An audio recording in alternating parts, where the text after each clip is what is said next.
Hello my dear student, welcome back. So আজি lecture number 7 আমি কোন এটা সিস্টেমৰ আধানৰ কোন এটা সিস্টেমৰ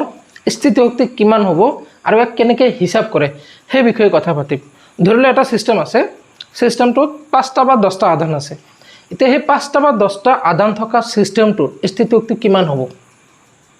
এই স্থিতিশক্তি কেনেকৈ হিসাব কৰিম আমি, তো সেই বিষয়ে কথা পাতিম। চাবা, স্থিতিশক্তিৰ যেতিয়া আমি কথা পাতোঁ তেতিয়া এটা কথা অটোমেটিক্যালি তাৰ লগত কানেক্ট হৈ যায়, সেইটো হৈছে ৱৰ্ক ডান, এনাৰ্জি ন। এইটো ইনিশিয়েল বিন্দু, এইটো ফাইনেল বিন্দু, তো ইহঁতৰ মাজৰ স্থিতিশক্তিৰ পৰিৱৰ্তন is equal to work done by external force, বাহ্যিক বলৰ দ্বাৰা কৰা কাৰ্য। এইটো আমি অলৰেডি দুটা লেকচাৰত পাই আহিছোঁ, অলৰেডি ইয়াৰ আমি তৰ্কতে এইটো বস্তু আমি এপ্লাই কৰিছিলোঁ। আচ্ছা, তো আমি এটা এটা চিষ্টেম ধৰি লওঁ। ছাপ'জ ধৰি লওঁ এইটো এটা চিষ্টেম ধৰি লৈছোঁ দেই। ইয়াতে এইকেইটা আধান আছে, কেইটা আধান আছে? 3টা, আৰু 5টা ধৰা, 5টা আধান টোটেল আছে, 5টা আধান। এতিয়া এই চিষ্টেমটোৰ স্থিতিশক্তি হ'ব যে এই 5টা আধান তুমি ইয়াতে আনোতে কিমান কাৰ্য কৰিব লগা হৈছে, তোমাৰ কিমান কাৰ্য কৰিব লগা হৈছে এই 5টা আধান ইয়াতে আনোতে। তুমি যদি কোৱা ছাৰ 5টা আধান আনোতে মোৰ কাৰ্য 20 জুল হৈছে, তাৰমানে ইয়াৰ স্থিতিশক্তি কিমান হ'ব? 20 জুল। এতিয়া আধান ক'ৰ পৰা আনিবা? From infinity. তো এই চিষ্টেমটোৰ স্থিতিশক্তি হ'ব যে চিষ্টেমটোত থকা আধানকেইটা অসীমৰ পৰা আনোতে যিমান কাৰ্য হৈছে সেই কাৰ্যবিলাকৰ যোগফলৰ সমান। ধৰা 5টা আনোতে প্ৰত্যেকটোৰ কাৰ্য, এইটো আনোতে অলপ কাৰ্য হৈছে, এইটো আনোতে অলপ কাৰ্য বেছি হৈছে, এইটো আনোতে তাৰ আৰু অলপ বেছি হৈছে। তো এই 5টা আনোতে টোটেল কিমান কাৰ্য হৈছে, সেই কাৰ্যখিনি হ'ব এই বিন্দুৰ স্থিতিশক্তি। এই বিন্দু নহয়, এই চিষ্টেমটোৰ স্থিতিশক্তি। বুজি পাইছানে? আচ্ছা, ছাপ'জ এই আধান 5টা ফাৰ্ষ্টত ক'ত আছিল? ইনফিনিটিত আছিল। ক'ত আছিল ফাৰ্ষ্টত? ইনফিনিটি। আমিতো এইটো সূত্ৰ আগতে পাইছোঁ ন, ইনফিনিটি আগত আছিল, ইনফিনিটি পিছত ইয়াতে হ'ল। তো এইটো মোৰ ফাইনেল পজিশ্যন হৈ গ'ল, এইটো মোৰ ফাইনেল পজিশ্যন হৈ গ'ল, এইটো মোৰ ইনিচিয়েল হৈ গ'ল। তো ইহঁতৰ মাজত স্থিতিশক্তিৰ পৰিৱৰ্তন কিমান? UF minus EY is equal to work done by external force by external agent ন। আচ্ছা, এইটো মোৰ ফাইনেল পজিশ্যন, তো ফাইনেল পজিশ্যনৰ স্থিতিশক্তি ইজ ইকুৱেল মাইনাছ এইটো কি? ইনিচিয়েলি ক'ত আছিল? অসীমত আছিল, ইনিচিয়েলি অসীমত আছিল। EY কিমান? অসীমত আমি স্থিতিশক্তি কিমান ধৰোঁ? 0 is equal to W external. তাৰমানে কি পালোঁ আমি? UF is equal two WEXT। চোৱাচোন,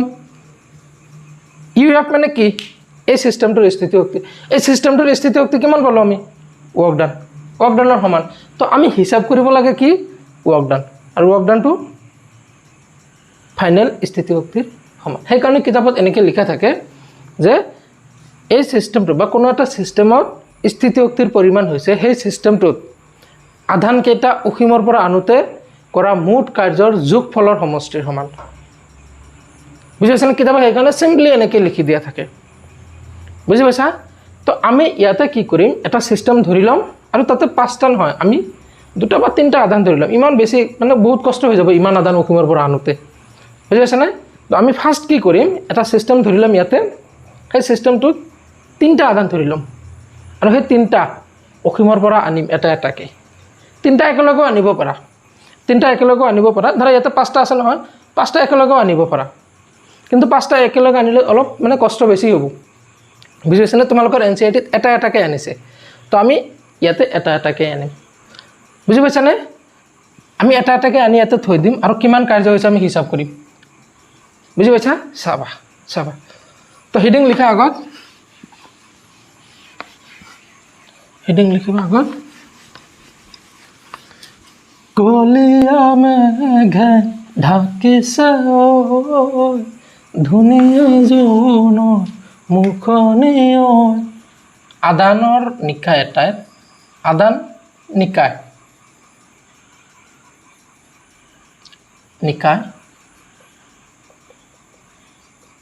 এটাৰ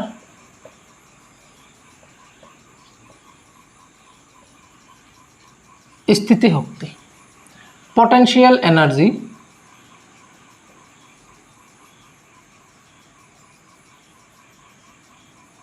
of a system of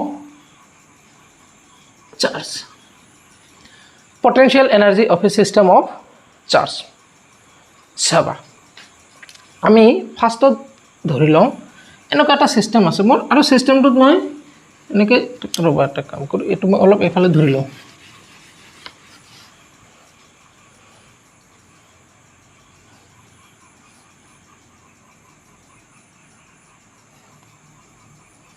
এইটো মই ধৰি লৈছোঁ x Y Z x Y Z ধৰিব লাগিব বুলি কথা নাই তাৰমানে মই এটা চিষ্টেম ধৰি লৈছোঁ ধৰা এটা বাল্টিয়ে ধৰি লওঁ বাল্টিৰ কৰ্ণাৰৰ পৰা মই ডিষ্টেঞ্চটো হিচাপ কৰিম কিতাপত এনচিআৰটিত এনেকৈ দিয়া নাই মই বুজাৰ কাৰণে এইটো দিছোঁ ধৰা এই চিষ্টেমটোত তিনিটা আধান আছে এটা হৈছে এইটো Q1 এটা হৈছে এইটো কাম কৰিম এটা হৈছে এইটো Q2 আৰু এটা হৈছে মই ইয়াতে ধৰোঁ Q3 মোৰ স্কেলটো ক'ত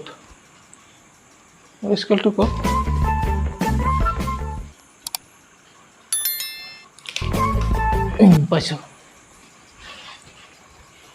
চাবা মই ধৰি লৈছোঁ এই আধানটো আছে মূল বিন্দুৰ পৰা কিমান দূৰত আছে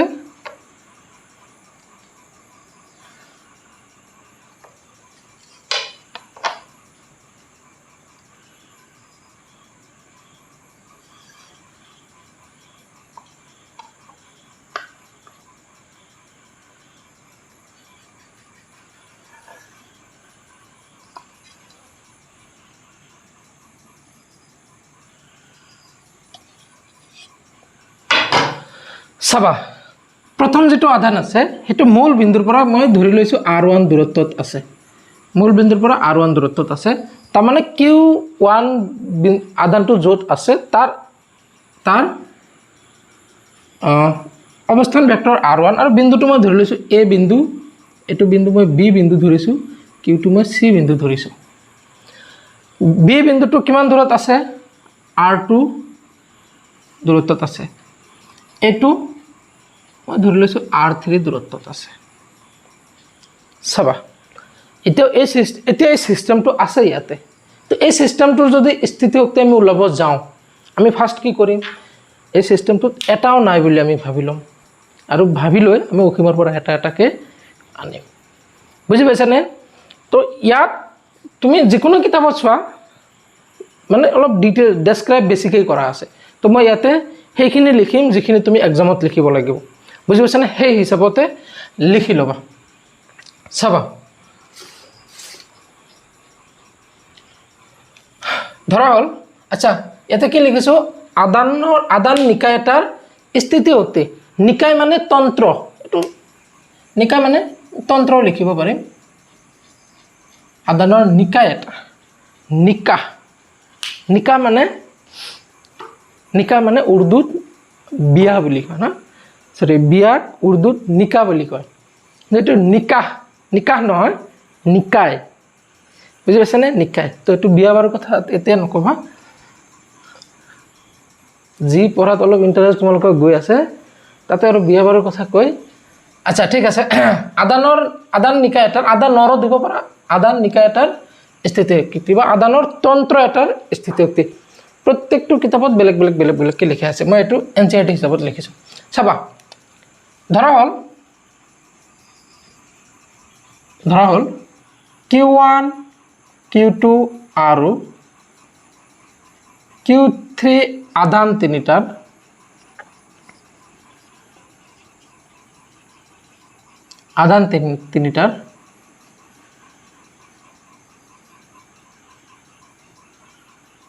কোনোবা মূল বিন্দু ও সাপেক্ষে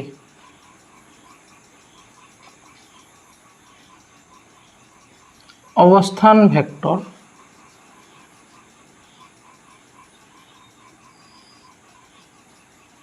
ক্ৰমে r1 r2 আৰু r3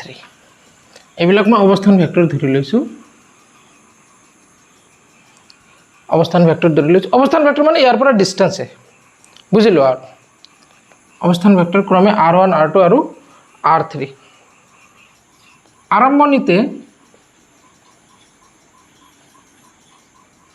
আৰম্ভণিতে Q1 Q2 আৰু Q3 আদান তিনিটা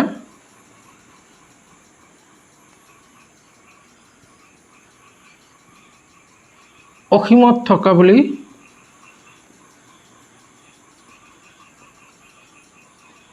ধৰা হৈছে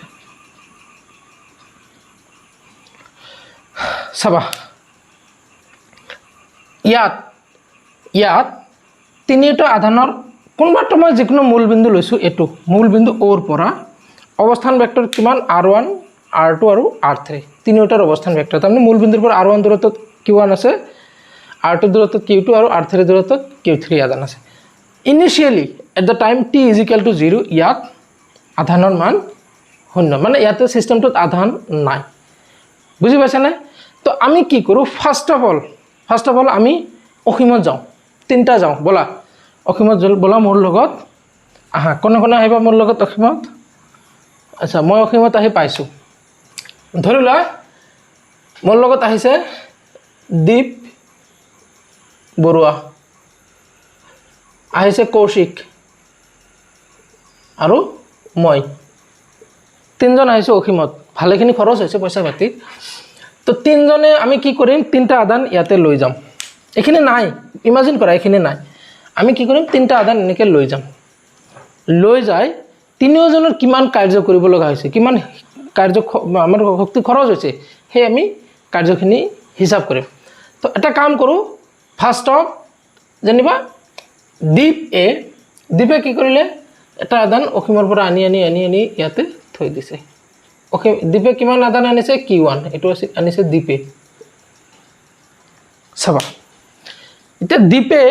Q1 আদানটো আনি অসীমত থৈছে বুজি পাইছা না এটা দীপে কিমান কাৰ্য কৰিব লগা হৈছে কাৰ্য আমি উলাব লাগে চাবা এখিনি হৈছে না এখিনি হৈছে লিখি ল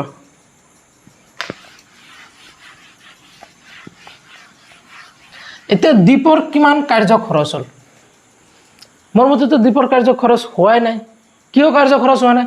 কাৰণ দীপে কাৰ বিৰুদ্ধে কাৰ্য কৰিব ইয়াতে তো কোনো নাই ফাৰ্স্টত খালি হয় না ফাৰ্স্টত খালি আছে দীপক বিৰোধিতা কৰিবলৈ কোনেও নাই দীপে কাৰ বিৰুদ্ধে কাৰ্য কৰিব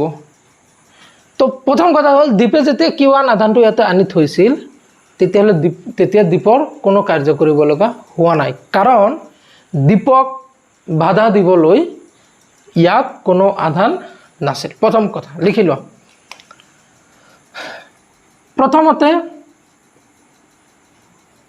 প্ৰথমে Q1 আধানটো অসীমৰ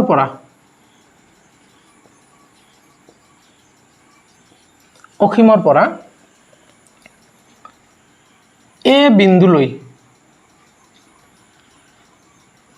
এ বিন্দুলৈ আনোতে কোনো কাৰ্য কৰিব লগা হোৱা নাই কাৰণ Q1 আধানক বাধা প্ৰদান কৰিবলৈ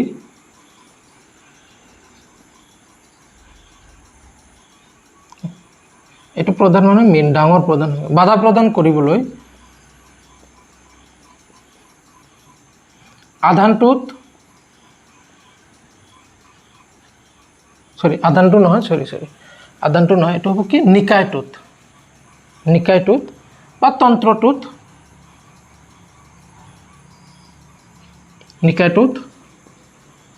কোনো আধান নাছিল বাস তাৰ মানে আমাৰ W কিমান হ'ব 0 প্ৰথমটো আদান আনোতে কৰিব লগা কাৰ্য প্ৰথমটো আদান মই দিলোঁ W1 এইটো হৈছে আমাৰ ইকুৱেশ্যন নম্বৰ 1 প্ৰথমটো আদান আনিবলৈ আমি কিমান কাৰ্য কৰিছোঁ শূন্য কাৰ্য কৰিছোঁ আচ্ছা কাৰ্যৰ মান শূন্য তুমি আৰু এটা মানে সিস্টেমত ভাবিব পাৰা আমি কি পাইছিলোঁ ফৰ্মুলা আমি পাইছিলোঁ এটো কোনো এটা বিন্দুত বিভৱ is equal to W external from infinity to P divided by Q এটো আমাৰ ওয়ার্ক ডান তার মানে ওয়ার্ক ডান কিমান work done from infinity to P is equal to V P into Q তার মানে কাৰ্যৰ মান আমি কেনেকৈ ওলাম আমি কাৰ্যৰ মান ওলাম সেই বিন্দুটোৰ বিভৱ ইনটু আধান সেই বিন্দুটোৰ বিভৱ ইনটু আধান কাৰ্যৰ মান এতিয়া চোৱা দীপে যেতিয়া এই বিন্দুত আনিছিল এই বিন্দুত বিভৱৰ মান কিমান এই বিন্দুৰ বিভৱৰ মান শূন্য কিয় শূন্য কাৰণ ইয়াতে বিভৱ সৃষ্টি কৰিব লগা নাই কোনো সিস্টেমটো চাৰ্জ সিস্টেমটোৰ চাৰিওফালে বিভৱ কোনে ক্ৰিয়েট কৰিব চাৰিওফালে বিদ্যুৎ ক্ষেত্ৰ কোনে ক্ৰিয়েট কৰিব নাই কোনেও তো দীপে আহি কি দেখা পাইছে যে গোটেই জায়গাখিনি খালি তোমাৰ যতই আদান থব পাৰিম তো দীপে চুজ কৰিছে এ বিন্দুত আৰু এ বিন্দুত বিভৱ কিমান শূন্য ইনটু কিউ তো আমাৰ প্ৰথমটো আদান আনোতে কৰিবলগীয়া কাৰ্য শূন্য সিস্টেমটো টোটাল কেইটা আদান আছে তিনটা টোটাল তিনটা আদান আছে চাবা প্ৰথমটো আদান আনোতে আমি কাৰ্য শূন্য এতিয়া বাকি থাকিল আৰু দুটা আদান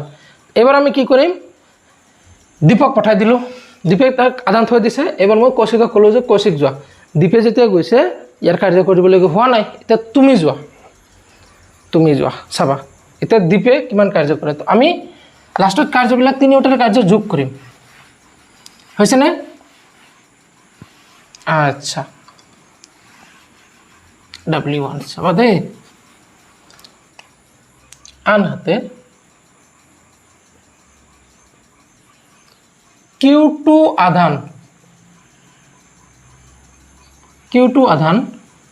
অসীমৰ পৰা এবাৰ আমি কাক আনি আছো Q2 আধান আনি আছো Q2 আধান অসীমৰ পৰা আচ্ছা কিমান দূৰলৈ আনিম বি বিন্দুত কৌশিক আহি আছে ধৰা কৌশিক আহি আছে এটো ধৰা কৌশিক আহি আছে আদান অসীমৰ পৰা বি বিন্দুলৈ আনোতে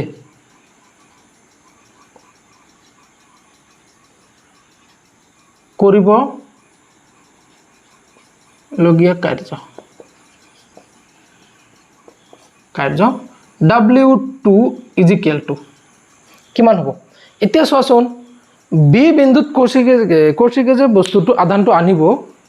ইয়াতে বিভৱ থাকিব না নাই থাকিব এবাৰ ইয়াতে বিভৱ হ'ব কিয় ই আদান আছে নহয় ইয়াৰ কাৰণে ইয়াতে বিভৱৰ সৃষ্টি হৈ যাব ইয়াৰ কাৰণে ইয়াতে বিভৱ সৃষ্টি হ'ব এতিয়ালৈকে Q3 কিন্তু আমি আনা নাই এতিয়া পিছত এইটো মই লৈ আহিম এতিয়া চোৱা আগতে ইয়াতে কোনেও নাছিল কাৰণে ইয়াতে বিভৱ কোনো সকলো ঠাইত বিভৱৰ মান শূন্য আছিল কিন্তু এতিয়াতো ই আদান আছে ন ই আহাৰ আগতে ইয়াক আনিছোঁ ইয়াৰ কাৰণে ইয়াতে বিভৱ কিমান হ'ব এইটো ডিষ্টেন্সটো মই ধৰি লৈছোঁ R23 R12 মই ধৰি লৈছোঁ এইটো মই ধৰি লৈছোঁ R12 মানে লাগিলে সাইডত লিখি ল'বা এইখিনি এইটো সাইডত লিখিবা R12 মানে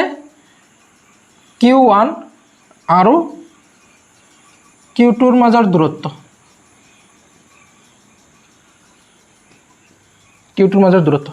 এতিয়া চোৱাচোন Q1 ৰ কাৰণে এই বিন্দুত বিভৱৰ মান কিমান আচ্ছা ইয়াতে আমি W2 কি লিখিম B বিন্দুৰ বিভৱ ইনটু কোনটো আদান আনিছা তুমি Q2 আদান আনিছা আমি জানো V at point B is work done from infinity to B is equal to V at point B into Q B বিন্দুত বিভৱ কিমান হ'ব এই বিন্দুত বিভৱ কিমান হ'ব ওলোৱা ইয়াৰ পৰা ইয়ালৈ কিমান দূৰ R2 এতিয়া বিভৱৰ মান আমি কেনেকৈ ওলাও এটো ধৰা হেডিংটো মই মুছি দিওঁ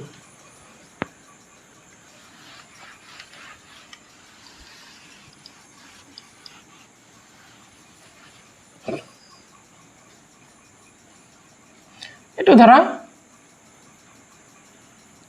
কিউ আদান বা ক্যাপিটেল কিউ আদান ইয়াৰ পৰা r দূৰত্বত ইয়াতে আমি v কিমান পাওঁ k ইনটু হেতু আদান ডিভাইডেড বাই r k ইনটু যেটোৰ পৰা দূৰত্ব হিসাব কৰিছে হেতু আদান ডিভাইডেড বাই যিমান দূৰ তো ইয়াতে b বিন্দুত বিভব কিমান হ'ব k কোনটো আদানৰ পৰা ওলাইছা q1 ৰ পৰা q1 ডিভাইডেড বাই r ইয়াতৰ মাজৰ ডিসটেন্স কিমান r12 into q2 তো কিমান হল k q1 q2 divided by r12 এটো হল আমাৰ 2 নম্বৰ ওয়াৰ্ক ডান দুটা কাৰ্য আমাৰ 2 নম্বৰটো আনতে এইখিনি কাৰ্য হল তো মই অখিমতে আছো মই দীপক ফোন কৰিলো দীপ তোমাৰ কাৰ্য কিমান হৈছে দীপক কৈছে মোৰ স্যাৰ মোৰ কোনো কাৰ্য কৰিব লগা হোৱা নাই এবাৰ মই কৌশিকক ফোন কৰিলো কৌশিক কলে যে স্যাৰ মোৰ কাৰ্য কৰিব লগা হৈছে কাৰণ দীপে যোনটো আদান লৈ গৈছে সেই আদানৰ বিৰুদ্ধে মই কাৰ্য কৰিব লগা হৈছে সেই আদানৰ যেটো সেই আদানে যেটো বিভব সৃষ্টি কৰিছিল সেই বিভবৰ বিৰুদ্ধে মই কাৰ্য কৰিব লগা হৈছে তো এখিনি কাৰ কাৰ্য কৌশিকৰ কাৰ্য এতিয়া আহিব নাম্বাৰ 3 মই গৈ আছো এতিয়া চাবা মই গৈ প্ৰথম আদানটো নেক্সট এটো ইকুৱেশ্যন নাম্বাৰ 2 আহি গল নেক্সট আমাৰ ইকুৱেশ্যন নাম্বাৰ 3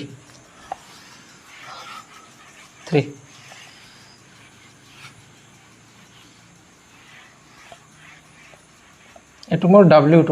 তো মই লিখি ৰাখো সাইডত মই লিখি ৰাখো w1 কিমান পালো 0 w2 k q1 q2 by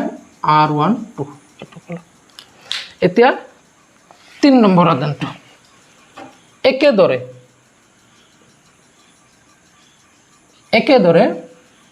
চাবা একেদৰে q3 আদানটো অখিমৰ পৰা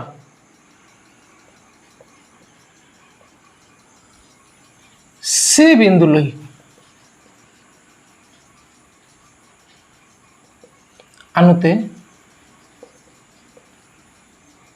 আনুতে কৰিবলগীয়া কাৰ্য w3 is equal to মই আনি প্ৰথম c বিন্দুত এতিয়া সোয়া c বিন্দুত বিভব কিমান হ'ব আমি কি উলাম c বিন্দুৰ বিভব ইনটু কোনটো আদান আনিছো q3 এটো সোয়া যিকোনো বিন্দু p বিন্দুত আদান এটা আনতে কৰা কাৰ্য সেই বিন্দুৰ বিভব ইনটু যেটো আদান তুমি আনিছা ইয়াতে সোয়া সে বিন্দুত আনিছো তো সি বিন্দুৰ বিভব ইনটু যেটো আদান আনিছো মই কোনটো আদান আনিছো q3 বিন্দু এতিয়া সোয়াচোন সি বিন্দুত দুটা আদানৰ কাৰণে বিভব সৃষ্টি হ'ব কাৰণ মই যেতে আহি চাও দীপল যেটো আদান আনিছে হিও আছে কৌশিকে যেটো আনিছে হিও আছে তো ইহতৰ দুটা আদানৰ কাৰণে ইয়াতে বিভবৰ সৃষ্টি হ'ব তো ইহত দুটাৰ কাৰণে ইয়াতে টোটাল বিভব কিমান হ'ব তো মই কি কৰিব লাগিব ই যেটো বিভবৰ সৃষ্টি কৰিছে তাৰ বিৰুদ্ধে কাৰ্য কৰিব লাগিব ই যেটো বিভব সৃষ্টি কৰিছে ইয়াতে তাৰ বিৰুদ্ধে কাৰ্য কৰিব লাগিব বুজি পাইছা নে তো মোৰ ইয়াতে দুটা আদানৰ বিৰুদ্ধে মোৰ কাৰ্য কৰিব লাগিব তো মই কি লিখিম c বিন্দুত বিভব ইনটু q3 এটা c বিন্দুত বিভব কিমান c বিন্দুত বিভব হ'ব q1 ৰ বাবে আৰু q2 ৰ বাবে তো মই এটো c বিন্দুত বিভবটো মই এনেকে লিখিম c বিন্দুৰ বিভব যেটো এটো মই এনেকে লিখিম q1 ৰ বাবে বিভব প্লাস q2 ৰ বাবে সৃষ্টি হোৱা বিভব এখিনি হৈছে c বিন্দুৰ বিভব ইনটু q3 মই এখিনি মুছে দিওঁ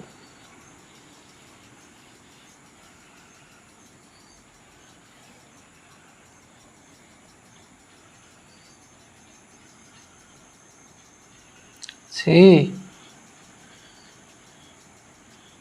Q3 C বিন্দু দুটাৰ কাৰণে বিভৱ সৃষ্টি হ'ব কত গল মোৰ হ্যাঁ ইয়াৰ পৰা কাৰণে এটো বিভৱ ইয়াৰ কাৰণে ইয়াতে বিভৱ C বিন্দুত Q1 ৰ বাবে বিভৱ প্লাস Q2 ৰ বাবে বিভৱ মই এটো কেনেকৈ লিখো Q1 ৰ বাবে বিভৱ মই লিখিলো V1 প্লাস Q2 ৰ বাবে সৃষ্টি হোৱাটো লিখিলো আমি V2 into Q চাবা দে V1 মানে কিমান V1 মানে Q1 ৰ কাৰণে ইয়াতে সৃষ্টি হোৱা বিভৱ তো এটো কাম কৰো মই এটো দাগ দি দিও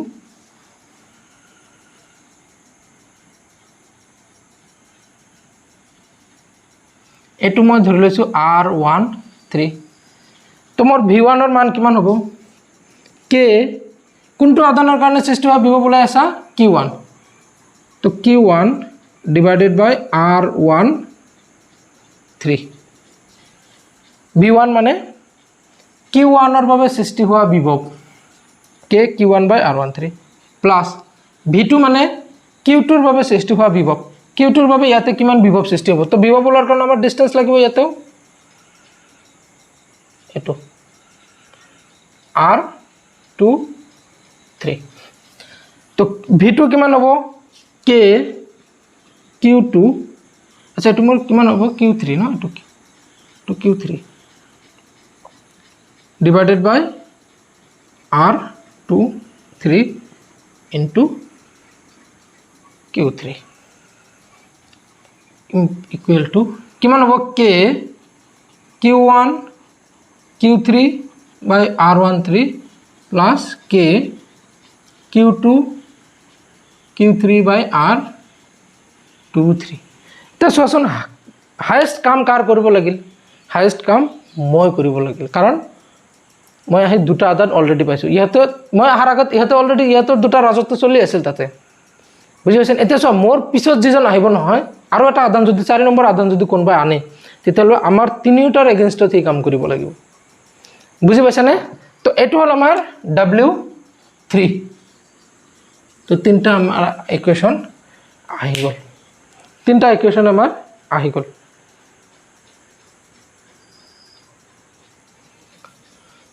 হৈছে আচ্ছা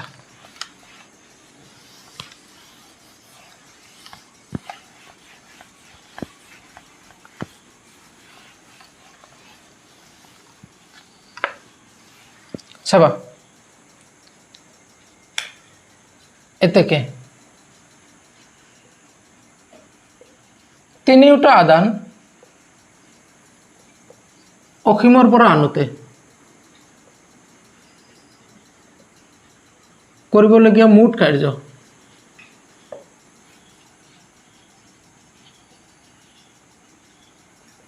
কিমান হ'ব W total external is equal to W1 W2 W3 W1 কিমান পাইছিলো আমি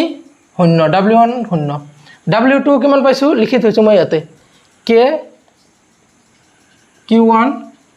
Q2 by R12 plus W3 কিমান পাইছো W3 দুটা পাইছো এটা হৈছে K Q1 Q3 by R13 আৰু এটা হৈছে K Q2 Q3 by R23 এইখিনি হৈছে আমাৰ টোটাল কাম K Q1 Q2 by R12 plus K Q2 Q3 by K Q1 plus K Q2 Q3 by R23 তো এইখিনি হৈছে আমাৰ টোটাল ওয়াৰ্ক ডান এতিয়া সোয়া যেহেতু অসীমৰ পৰাই আনি আছো তিনিটা আদা তো external work done to direct স্থিতি শক্তিলৈ কনভার্ট হ'ব হয় না নাই সোয়া আমি অলপ ফার্স্টতে মই দেখালো আচ্ছা ইয়াতে যত V1 আৰু V2 লিখিছিলো নহয় সাইডত তুমি লিখিব পাৰা যে V1 মানে হৈছে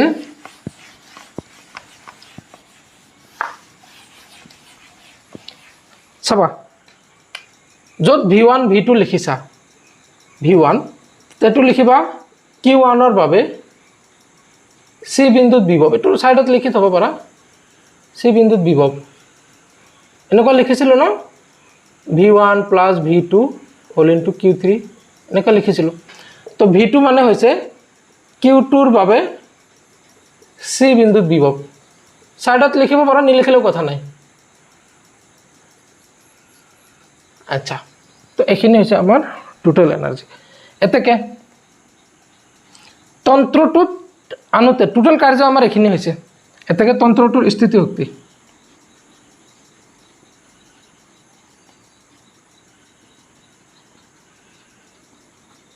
স্থিতি শক্তি কিমান হ'ব যদি হেতু এপ্লাই কৰিব খোজা ইয়াতো uf minus ey is equal to w external কোনো কথা নাই নহলে ডাইরেক্ট w external লিখিছে u লিখি দিব পাৰা তন্ত্ৰটোৰ স্থিতি শক্তি u is equal to direct এখিনি লিখিব পাৰা ডাইৰেক্ট এখিনি লিখিব পাৰা কোনো কথা নাই implies uf minus 0 is equal to w external আছে না আচ্ছা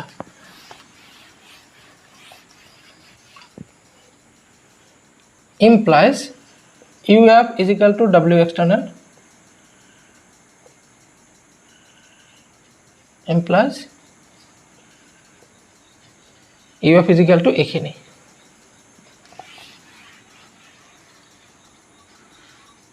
হৈছে না লিখিছা না বাস এখিনি মই ওপৰত লিখি দাও k q1 q2 by r12 plus k q1 q3 by r13 plus k q2 q3 by r23 এটো হৈছে এই তিনটা আধানৰ আমাৰ স্থিতি শক্তি তিনটা আধান থকা নিকায়টোৰ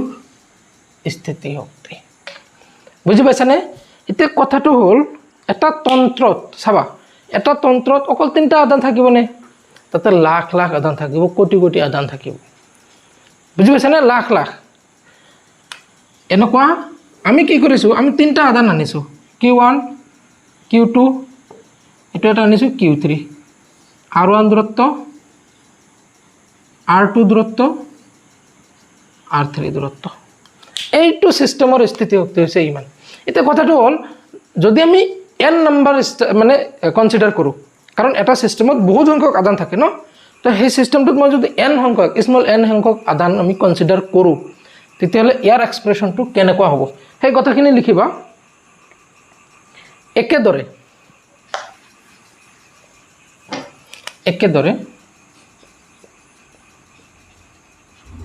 r1, r2, r3, r4 rn অবস্থান ভেক্টৰত অবস্থানত ক্ৰমে q1 q2 q3 q4 qn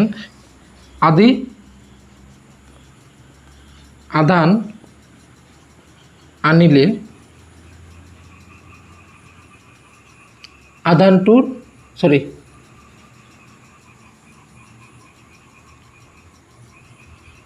নিকায়টোৰ মুঠ স্থিতি শক্তি হ'ব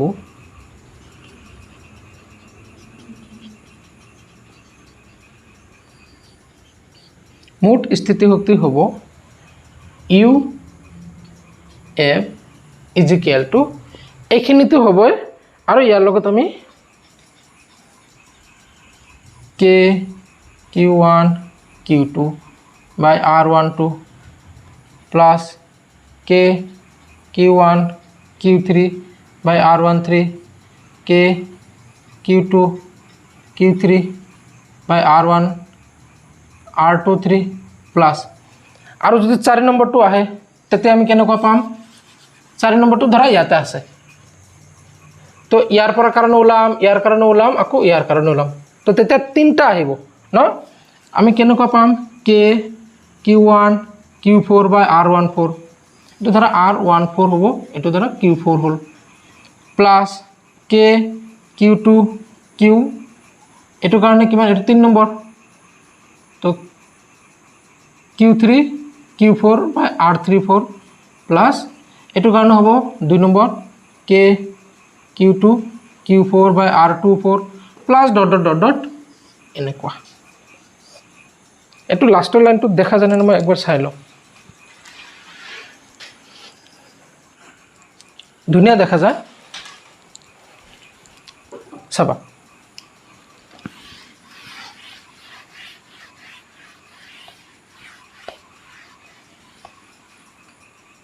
এনেকুৱা আৰু ঢেৰ হ'ব তো আমি ফাইনালি কিমান পালো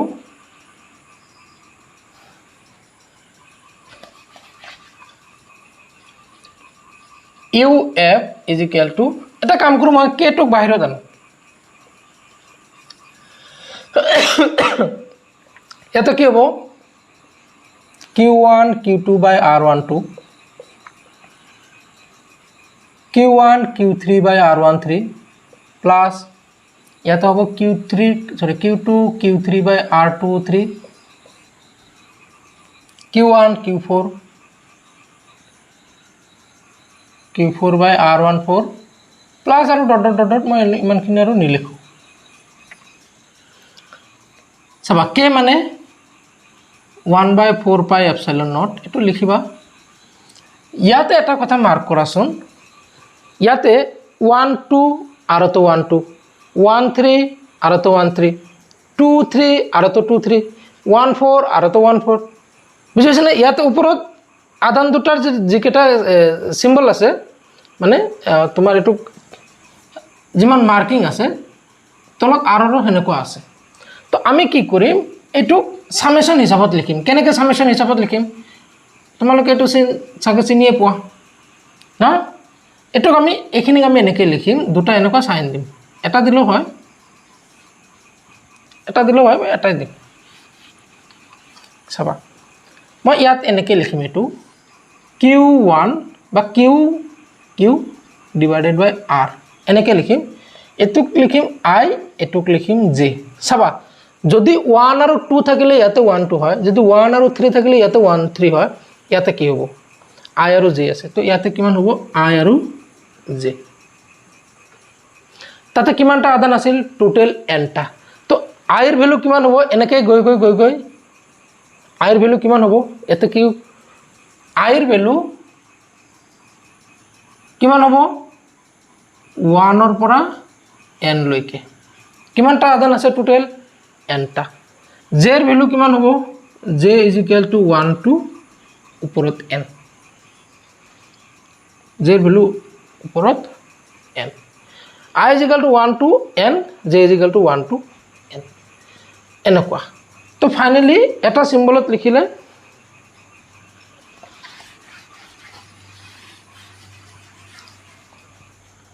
এটো আহে k নহয় 1/4 pi epsilon naught into summation I is equal to 1 j is equal to 1 to n qi qj divided by ri j এটো হৈছে আমাৰ ফাইনাল স্থিতি শক্তি কিমান n টা আদান থাকিলে বুজি পাইছা নে চাবা বস্তুটো কেনেকুৱা কথা আমি কি কৰিছো তিনটা আদান থকা এটা সিস্টেম ধৰি লৈছো আৰু সেই সিস্টেমটোৰ স্থিতি শক্তি ওলাইছো ইয়াতে কেনেকৈ ওলাইছো আমি এটা আদান আনিছো আদান আনি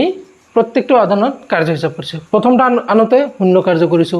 পিছৰটোত অলপ কাৰ্য হৈছে 3 নম্বৰটো আনতে আৰু অলপ বেছি কাৰ্য হৈছে তো তিনটা আমি কাৰ্য যোগ কৰিছো আৰু যেটো কাৰ্য হৈছে হেতু স্থিতি শক্তি হৈছে কাৰণ অসীমৰ পৰা আনিছো